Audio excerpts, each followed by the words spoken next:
曾經滿大街的麥豆馅餅，现在也不知道都去哪了，没關係哈，買不到咱就在家復刻。今天做香辣魷魚味的麥豆馅餅，詳細的教程呢都分享給大家。這邊呢，我們先來處理魷魚，這個黑黑的東西我也不知道是什麼，看着像眼睛，還有一些牙齒啊，咱都給它去掉。先來給它焯個水，焯了水之後呢，我發現它竟然少了一半，於是我又準備了一些魷魚片。大概買了有1斤半的魷魚，然後最後焯了水之後就剩下了400克。這個是蒜蓉辣醬，具體的配比呢，我最後都給大家打在屏幕上。調料比較多，但是最必不可少的就是蒜蓉辣醬和這個孜然粒，大家也可以根据自家的調味啊去調整一下。一個小洋蔥160克，給它切成丁放進來，淋上2圈的食用油。最後呢，發現少了一點味道，我又加了一些甜面醬，這樣它的味道就跟外面賣的就沒什麼區別了，巨好吃，一定要去試一試啊！這邊我們再來和面，300克的中筋麵粉加3克的酵母，170克的涼水，給它攪拌成面絮，再淋上1圈的食用油哈，給它和成一個光滑的面团，放它醒发半個小時左右。這邊我們來調油酥，30個麵粉加30克的熱油潑一下，這樣就沒有生麵味兒，它是一個濃稠的狀態。看一下這個面團啊，它微微變大就可以了，不需要完全的讓它發至2倍大。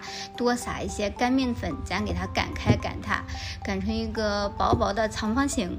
咱這個麵餅搭配這個油酥的量是剛剛好的，全部給它倒上來，然後用手給它涂抹均勻，再從下往上給它捲起來，分成6個均等的小劑子哈。取一個小劑子，咱把2頭都給它捏緊了，別讓油酥跑出來。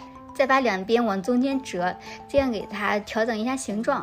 所有的都弄好之後，讓它先鬆弛個2分鐘。看一下醃製好的魷魚餡，大概醃了有1個多小時，但是它出了好多水，我也不知道是怎麼回事。下一次我決定把它炒一下試試，干煸一下，我覺得那樣應該會更香。